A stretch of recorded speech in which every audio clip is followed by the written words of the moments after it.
Good evening, everyone. Welcome to today's webinar on fortifying your practice and legacy. My name is Michael Mandarino. I'm the host and owner of 123 Life Insurance.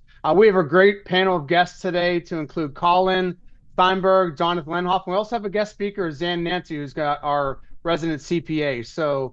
But as we get started, I'm going to give some housekeeping notes, and I'm also going to put up a quick poll for those who've been part of this before. Is why did you attend? What was the main reason that you wanted to attend today's webinar? So if you get a chance to go ahead and take a look at that poll right now, I'm going to relaunch that. But as we started, there is a Q&A section. Please ask questions there. Our goal is to really just teach everyone about fortifying your practice and legacy today and different ideas of what to do here when it comes to physicians here in Florida. We will be answering questions at the end. And feel free. And if there's even time, we can have people come off on their microphone and go. So if you got a few moments, I just launched a poll. We're going to let that go. But as we get started again, my name is Michael Mandarino. I've been a life insurance agent since 2002. And the main reason we're here to talk about is protected assets in Florida. Florida is one of the strongest asset protection states in the nation. In today's discussion, we're going to talk about protected assets under Florida law, life insurance strategies, premium finance strategies, disability income, and also some tax planning strategies with the CPA. So I'm going to leave that poll up here just momentarily. As we keep going forth, we'll let some more folks get on there and answer. So protected assets under Florida law. Examples of these assets are your homestead, your residence, cash value life insurance policies, proceeds from annuity contracts, certain structured trusts, also your qualified retirement plans, whether that's a 401k, whether you have a profit sharing plan, a pension plan, or even a defined benefit plan. Those are all ideas that Zan, our CPA, can be talking to you about as well. And of course, if you have any IRAs or traditional IRAs, those are also protected assets. And why is protected assets important? Lawsuits.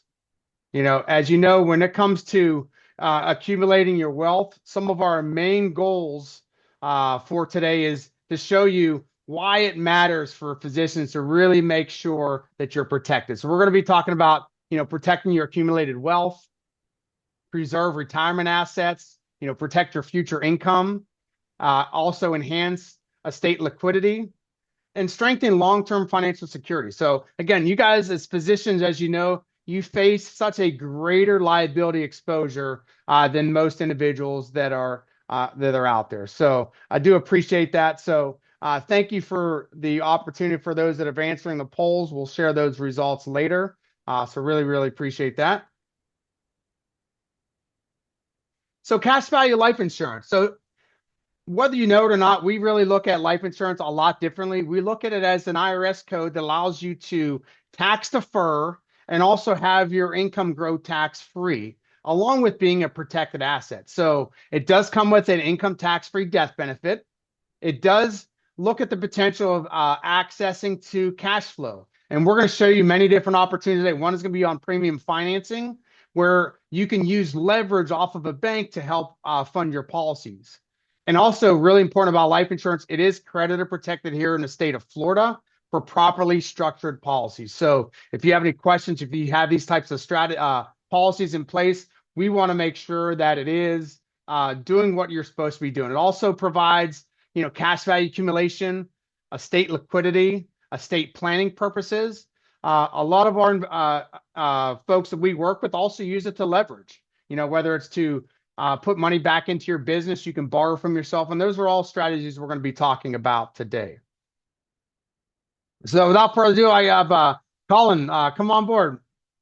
We have Colin Steinberg. And he and I are going to be sharing about the leveraged life insurance for physicians. Colin.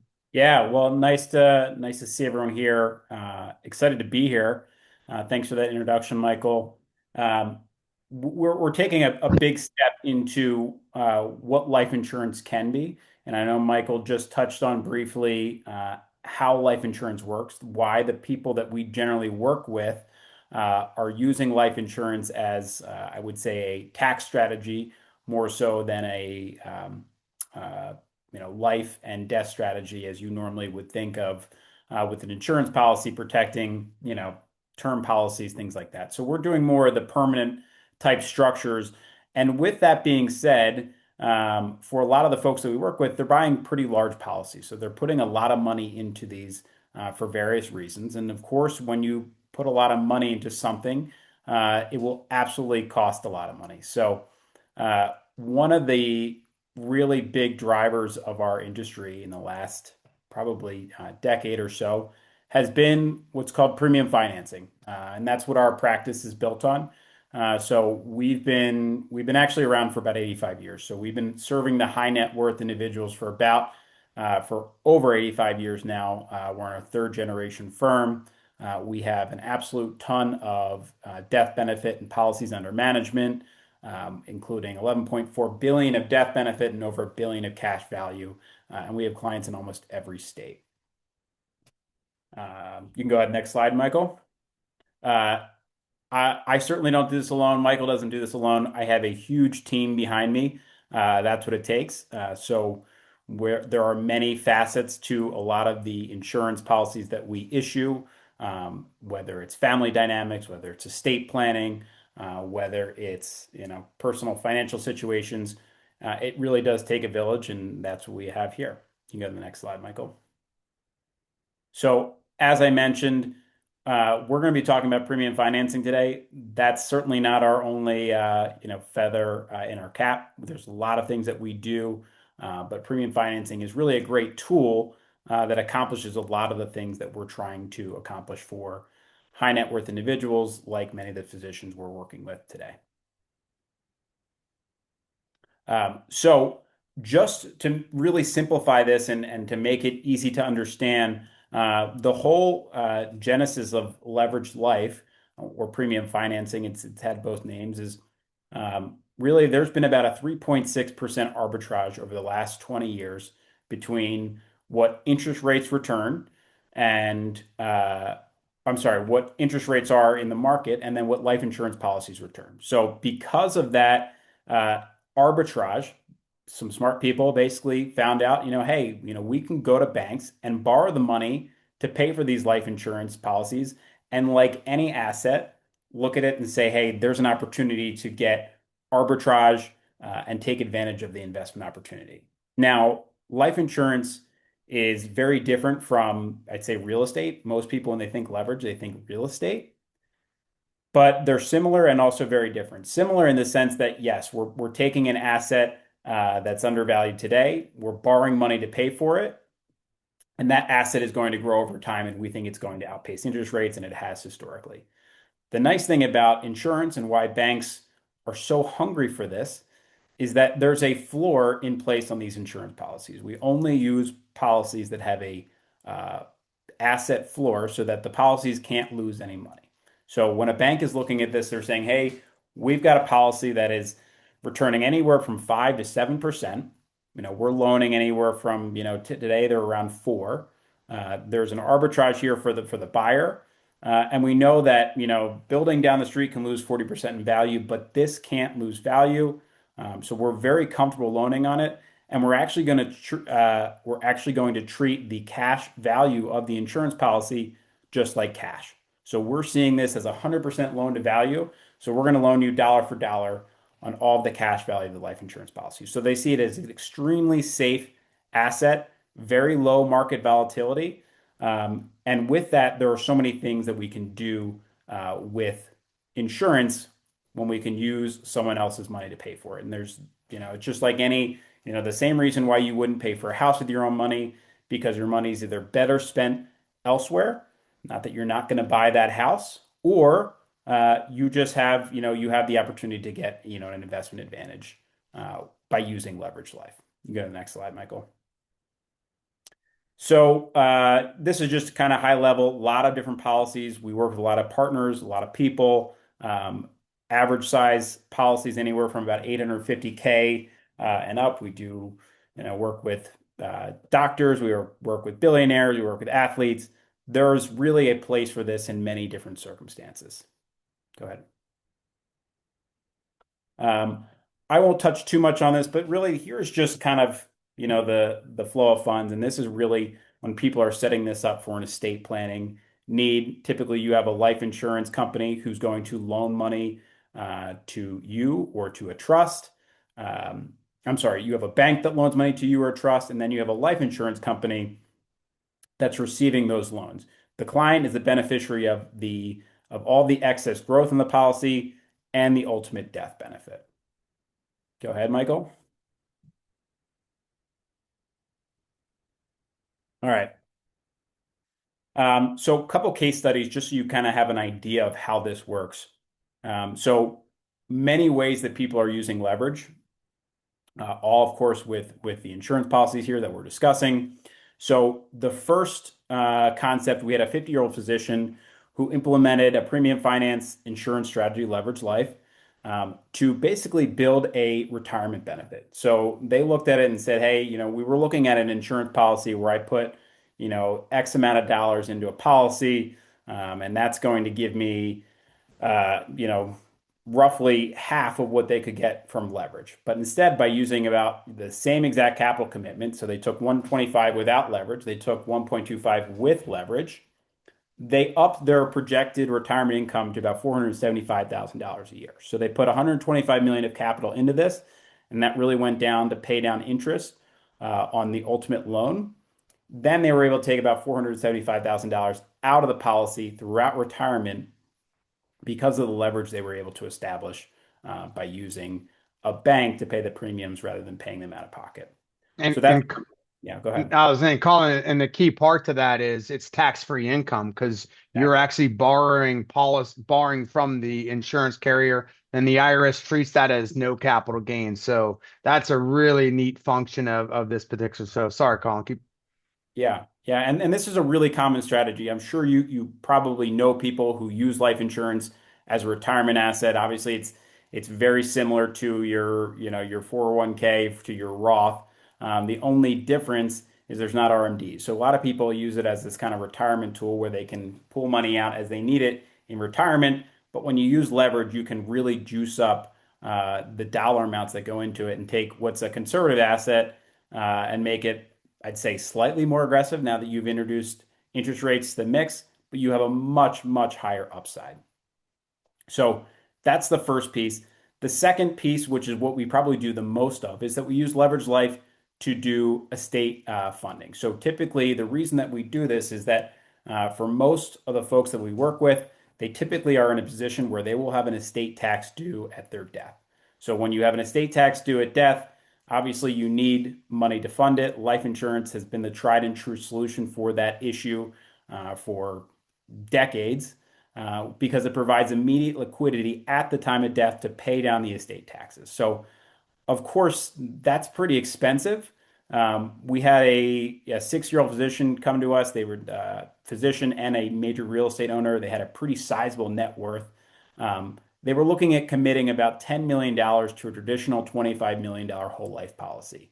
And I'm not here to say whether any other whole life or universal life or anything is good or bad, but ultimately it's a very big bill for an insurance policy that they had to pay today. So they were looking at it and they were saying, I just don't have the liquidity to spend $10 million on a $25 million whole life policy, even though I really need it. What we were able to do is reduce that out of pocket to about $1 million, just pay that down in interest.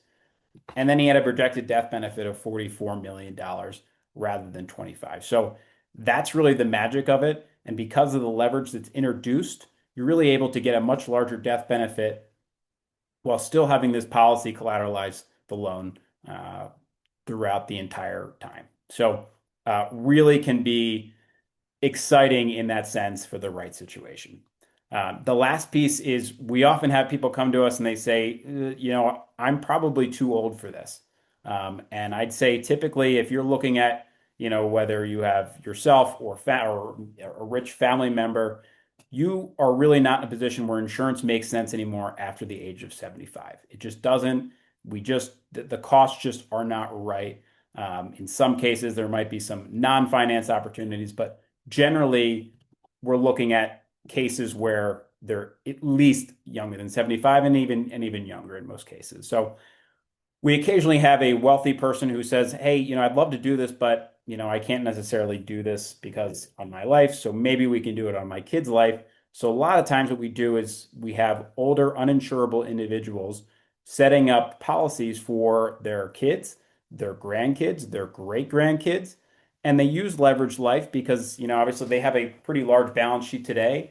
They can set up these loans. They can really juice up these policies and not put a ton of liquidity in them today, but the growth can be extraordinary long term when you have these kind of really long time horizons that you typically see with kids and grandkids. Um, Last but not least, we often see this in a business setting where someone says, "Hey, we are owning, we own a really big practice. We had two physicians who needed about 50 million of coverage to fund a buy sell for their practice. Rather than having to take money out of the business and spend a lot of money today on on the cost of that, either using term or a permanent policy, we're able to get them a permanent appreciating asset for roughly what they would have spent on a term policy, and we use leverage to do that. And now not only will they have this 50 million of coverage for their buy sell for about what they would have paid for on a term basis, but once they both retire, they're now going to have 50 million of coverage for their estate, which goes back to example two. So they will now be set up to pay their estate taxes and are really hypothetically killing two birds with one stone. Good, next slide. I don't like to go too deep into this, but you will be able to see this presentation on the back end. Just kind of gives you some of the numbers, but as you can see, here's what a typical non-finance policy might look like. You might put 301,000, a 50-year-old might put 301,000 into a policy for about 20 million of death benefit. As you can see here, that would be a non-finance option. There's another non-finance option here that's hiding behind my piece. So just two kind of options to see, hey, here's what typical insurance looks like. The costs are. Go to the next slide. And then here's what a typical finance policy looks like. So in the first example, I believe we had 20 years of 301. Here we have about 1.2 million going into the policy from an out-of-pocket standpoint. The bank is paying 1.4, and we are ultimately getting about 45 million of death benefit versus 20. So this is really in regards to the first example that we shared on the case studies there. You can get the next slide. Yep. And for those that are just joining the call, I know there's a couple of people came on late. Well, there is going to be a recording that's going out. Feel free to use the Q&A. And, we will also be providing these types of illustrations for those that are interested in a one-on-one conversation with Colin and I. So, yeah, and this is the same illustration, but just showing income. So looking at that kind of retirement income stream that we looked at initially in column one, you can see about 475,000 that they're getting out of this policy in retirement by putting about a $1.2 million investment. And again, this will go around. We'd be happy to walk you through this and get into more details so you can see how the numbers actually come out. As far as lenders, we often get asked like who lends on these. The answer is almost every bank is involved at this point. We work with some major banks, including U.S. Bank, BMO, JP Morgan, Wells Fargo, some of the bigger names, BNY. And then there's some mid-sized banks who also get pretty competitive in this space. Wintrust, Northern Trust is pretty large. And then, there's probably 50 others that I could name off. Get next slide. And then really the most important thing about all this is we are super involved on the back end. So everything that goes into this, you see a lot of work on the front end, but you will see a full review of this every single year. We are constantly monitoring these programs. No one's ever riding at a sinking ship in our world. We're, as you saw the team initially, half those people are just involved in service, which means they're just constantly making sure that what someone buys is what they get, and it's hopefully exceeding expectations by a long margin.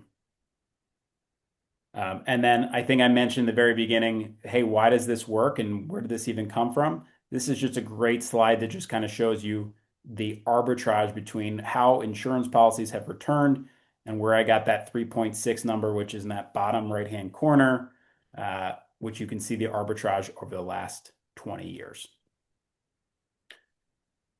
And then last but not least, where are interest rates today? Currently, they look at 1 month SOFR. Most banks use 1 month SOFR. Bank spreads anywhere from one and a quarter to 150, and then the all-in rate is around 5.10% today. And then if anyone is ever looking at this and saying, I want to eliminate interest rate changes and interest rate volatility, most banks are offering interest rate derivatives, which means you can lock in interest rates, you can swap. Of course, you're giving up upside when you do that, but that's always an option for people looking for certainty over, I'd say, investment return. Thank you, Colin. Appreciate that. And we just launched another poll question as far as have you ever explored premium financing as a part of your planning? Feel free to answer that. And for those that don't qualify for the 10 million, we still have other options available. So please, again, use our scheduling link to be able to call that. So our next topic we're going to talk about is types of annuities. And again, when we're looking at asset protection, an annuity is something that you cannot be sued for if it's set up correctly. So when we're working and talking about annuities, there are three basic kinds we're going to talk about. We have a guaranteed interest rate. So it's going to be whether it's a 4 or 5%, and then there's a time period that you're typically doing that. But the reason why a lot of our doctor clients and high net worth clients really like annuities is that's tax deferred growth. You're in such a high income tax right now if you're getting interest and dividends being paid. So, and again, it's principal protection backed by the claim of the insurance carrier. Another was a fixed index annuity, which actually is a growth link to the stock market or some type of market index.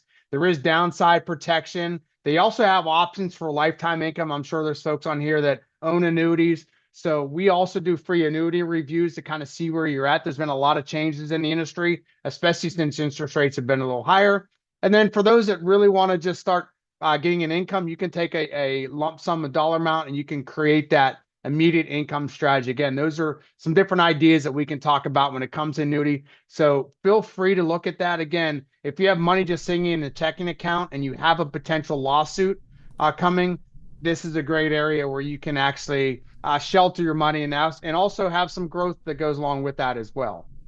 So why should physicians consider it? The tax deferred growth, protection from market losses, creditor protection under Florida law for properly structured annuity contracts, guaranteed lifetime income options, which depends on the contracts that are selected. And it may also complement other retirement income sources, whether it's 401k money, whether you actually are part of a pension plan or you are running your own defined benefits plan as well. Thank you for those that participate in the poll. So next, Jonathan, you want to come on board, please? Yeah, thank you, Michael. I appreciate you having me here today. I'm Jonathan Lenhoff. I'm with DA Broker West. I've been doing this for about 11 years now. And can you go to the next slide for me, please? Yep. DA Broker West is a disability insurance brokerage general agency. We were built to assist advisors just like Michael all across the 50 states here in the U.S. We've been doing this for the last 25 years, and we've been a core component of the disability insurance market as we're one of the largest brokerages in the nation. We partner with over 500 brokers on an annual basis, and we've been able to place over 7,500 policies, if not more, within the last 25 years, protecting billions in potential earnings for clients. And we would not be able to do this if it wasn't for individuals like yourself. Next slide, perfect. We work with clients at all stages of their careers, and because we do so, we do offer many different products or disability insurance products. But the core of all these products is individual disability insurance, and that's because it's designed to protect your ability to earn an income and maintain your lifestyle if you become too sick or injured to work. Some additional ways that we assist individuals is through supplemental disability insurance. We design guaranteed standard issue policies for executives. We have student loan and debt protection riders and servicing and maintaining future increase options to ensure that coverage stays levels with your earnings throughout your career. Business owners are exposed to more risks than the average individual, and we assist them through providing business overhead expense policies, key person policies, and funding buy-sell agreements, also one-way buyouts. We've designed salary continuation plans, and we have implemented multi-life and GSI discount programs. One of the most common questions I do get is, do individuals close to retirement really need disability insurance? And the answer is yes. Your highest probability for a disability is between the ages of 55 and 65, which is also the worst time to lose your income, as they're your highest earning years. And this is because you don't have the time to make up that lost income before you retire, which means that you have one of two decisions. Either you retire with less or you work longer than expected. The majority of disability insurance is purchased by medical professionals. A major reason for this is that residency programs offer access to disability insurance coverage at a discount and with few underwriting requirements. This early access is particularly valuable because physicians face a meaningful risk of losing their ability to work due to injury or illness over the course of their careers. Studies have shown that roughly 1 in 4 individuals will experience a disabling event that's longer than 90 days before they retire. And for physicians who participate in physically and cognitively demanding specialties, such an event could result in significant financial hardship. A physician earning $400,000 annually who becomes disabled at 45 faces a potential income loss that could very well exceed $8 million. As your annual earnings grow, so does this risk. My office reviews group plans on a weekly basis and finds that group disability insurance policies typically only replace a fraction of the physician's actual income. Often these group plans cap benefits far below your actual earnings. And although the group plan states the definition of disability may be own occupation, which is the best definition in the industry, far too often we find that these group LTD plans' own occupation definitions are tied to the physician's earnings, which is not what any disability insurance professional would consider a true own occupation definition of total disability. A disability insurance policy with a true own occupation definition and an adequate benefit amount is a core aspect to your financial plan. Generally, we find that physicians purchase disability insurance in residency or in the early ages of their career, and their coverage goes unaddressed thereafter. Their annual earnings increase year after year, and the gap of uninsured income grows as well.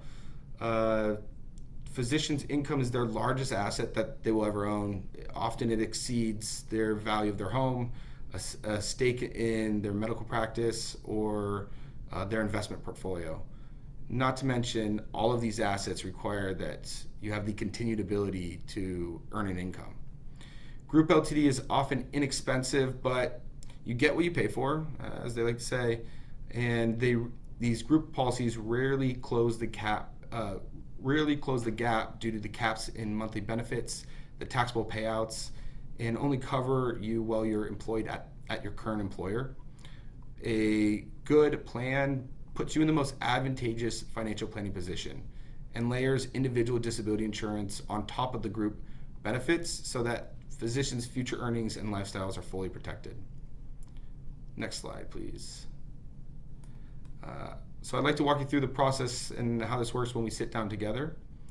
Our conversation is designed to understand your situation, explore your options, and help you determine what makes most sense for your situation. So first things first, we obviously want to review your income and where it's coming from, and we want to review where you're at within your career. We will define if you are in the early stages of your career or if you're a 10-year veteran, and we'll want to know if you own your own practice and if you have any partners. The answers to these questions can significantly change what you need the coverage to do or what the intent of the coverage is. We want to review your group LTD and if any individual disability insurance is already in place. Almost all of you have some coverage through your employer or may have purchased a policy in residency. And if you haven't reviewed that policy recently, we can assist with you to help you understand if that policy is sufficient for your current situation. We will conduct a short pre-screen. The pre-screen questionnaire is very important. It's important that you're honest about not only your specialty but your health history. A few quick questions up front can prepare you for the potential underwriting outcomes. And finally, my team designs a plan that's built around you. It's not a generic template. It's really important because there's three things I want you to remember in this process. It's specific to you. Everyone's financial situation is different, and therefore everybody's financial plan or disability insurance plan is unique. The policy is underwriting efficient. Again, these pre-screen questions up front allow for there to be fewer surprises down the road. And then it's coordinated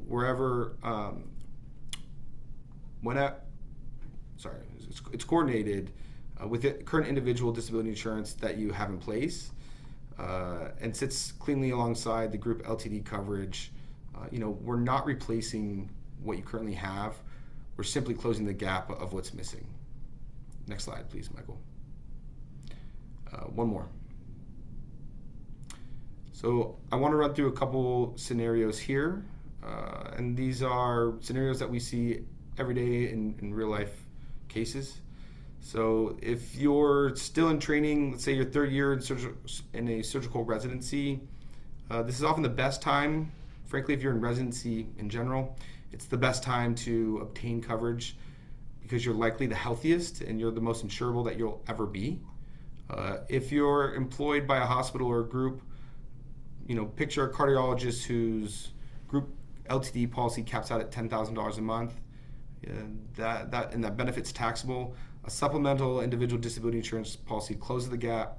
We can add a true own occupation definition, which is the best definition in the industry, and it restores your income replacement back to level.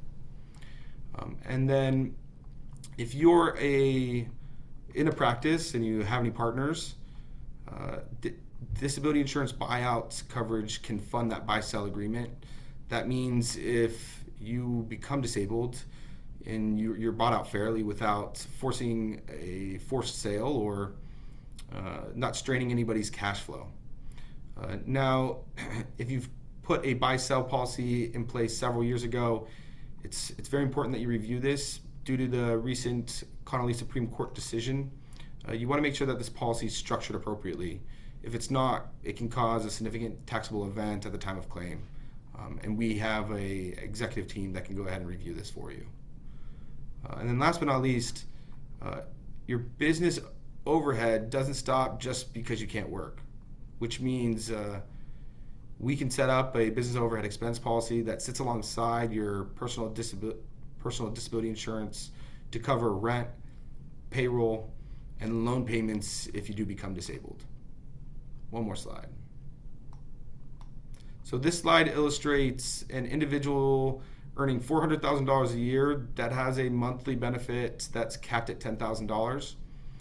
That benefit is taxable to the physician, so in reality he's taking home about $7,000 a month. The definition of disability is own occupation, but that's only for 24 months. After that 24-month period, it becomes an any occupation definition of disability, which is in fact the worst definition in the industry. And essentially what that guarantees you is 2 years of benefit.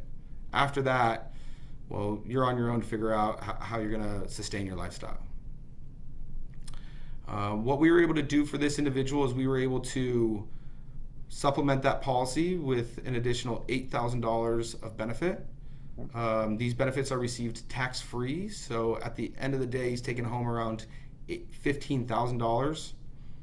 We were able to include an own occupation definition of disability, which is the best definition in the industry, and it's fully portable, so it goes wherever he goes, regardless of his employment. Ultimately, he ends up with the true 65 to 70% replacement ratio.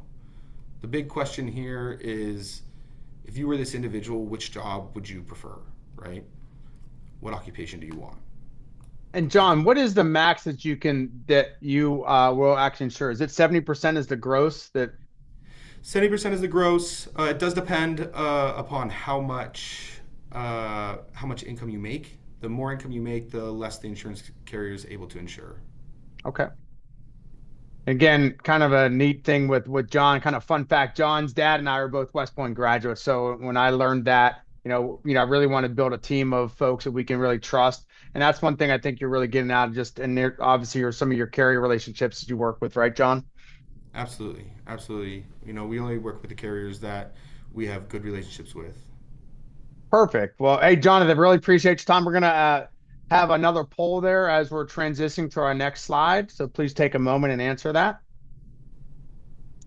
So without further ado, I want to introduce Zan Nancy. Zan and I are the only two Floridians here on this call.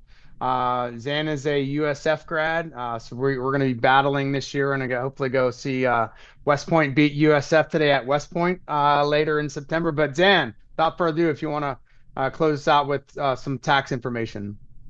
Sure. So again, Zen Nancy, I'm a CPA. I've been a CPA since 2013. I've been running my own practice since 2018. We have a very specific focus. We do work with a lot of doctors. We work with a lot of dentists. I also work with a lot of professional service providers. So what does that entail? Obviously, it's on the slide, but go through it. When it comes to accounting, we're very big on having like really strong numbers. I can tell you that we've helped with several fundraisers. We've helped, close IPOs. We've also helped people get loans because they just had really strong, accurate accounting. In addition to that, from a more tax planning perspective, staying in compliance is important. We pride ourselves on being able to stay in touch with our clients minimum quarterly, preferably every single month, because you want people to know where they're at. So we'll advise you on tax stuff. We'll advise you on what is it that you expect to owe. We also have a lot of tax strategy options because we do not want, as a firm, for our clients to get hit with too much taxes. As taxes, by and large, for most people, it's the largest bill you owe, and it's one of the few that it's harder to get rid of than it looks because it's not really within your control. You have to give it to a government who insist on receiving it. So we'll help people. We'll set reasonable salary compensation for S corporations. We'll help you structure your taxes. So I help advise people on, is it best to be a C corporation for you? Is it best to be a partnership? Is it best to be an S corp? Sometimes it even just makes sense for people to be a single member LLC Schedule C because you get the liability protection, but you also get the option, for example, of being able to take advantage of all of your accounting. You get to take advantage of all of the benefits from a retirement plan perspective. We worked with a number of our clients, of course, 401ks and SEP plans are common. We also help clients, we have a number of pension consultants we work with to help set up defined benefit plans, help you save extra for retirement. Obviously, we want to make sure that you have all the wealth you need going into retirement, but also helping you get to the point where when you're running your business, you're getting a benefit that it's something that you can sell and be happy with. Of course, with tax planning, we'll present tax strategy options to you. We have charitable options that we look at. We have a number of other options, expense categorizations. We help you plan ahead for expenses in case there is an opportunity for a tax deduction with it. And of course, it has to be said, we assist with all the tax preparation and we document all of our positions on said tax returns. And so that we're able to give you the help. I can tell you, just from a pure perspective, we've helped most of our clients get their effective tax rates into the low to mid 20s. A lot of our clients are like you, they tend to be in the high 30s or 32, 35, or 37%. When we're getting them you down to 22 or 24%, it's usually a pretty big win for our clients. And that's more additional money that you can reinvest into other things, whether it's quality of life that you want, whether it's more travel you want to do, or whether you're looking to save more for retirement. This is very, very important for us as a firm. I did go to USF here in Tampa. I am fairly sure Michael wants Army to win, but the only place I want the Army winning is on the battlefield. Thank you. Thanks for your time. Of course, you can see Zan's phone numbers for those who are just listening on is 813-951-3248. So thanks, Zan, for your time. So just to kind of wrap it up, and for those that are still on the call, thank you so much for here. We are going to be allowing you to come off and ask Q&As by raising your hand or use the Q&A section. But bringing it all together, we look at protected assets under the Florida law. We're looking at what are the ideas of using life insurance as leverage, whether it's through cash value, whether it's for estate planning purposes, the different types of life insurance. We'd be more than happy to kind of show and do a review where you're currently at right now. Why annuities potentially could be a good fit, especially if you're in a very technical surgical procedure where there is potential lawsuits. You're really protecting your family long term. And of course, Jonathan talking about the disability income protection. Again, we want to be your team helping you protect your family. We want to be there to be a resource for you. So please, reach out and let us know. I have one final poll. And then for those who want to take and actually schedule a complimentary consultation, please feel free to scan the QR code. We will be sending follow-ups to this over the next couple of weeks. If you don't want to get our emails, just please do us a favor, just hit unsubscribe. No harm feelings there. We also don't want to bomb your inbox, but we will be covering some of the case studies we discussed here. There will be a recording afterwards as well. So again, really appreciate every time. Here's the last poll that we're going to launch real quick, because we also know what else you want to be learning. What else would you want us to cover on our next webinar? We're under that around 41, 42 minutes, so really, really appreciate it. But we would love to use this time after the poll is over to answer any questions, so feel free to type it in the chat. Or also, if you want to raise your hand, we're going to pause and actually stop the recording here momentarily. But again, my name is Michael Mandarino. I've been doing and working with my clients since 2002. I started my practice overseas in Germany, West Point graduate, and I'd love to be able to help you, Army veteran, be able to help you navigate, protecting your assets and fortifying your legacy here in Florida. So really want to thank you for your time. So at this time, we're going to go ahead and pause the recording. And if there is anyone else that would like to answer any questions,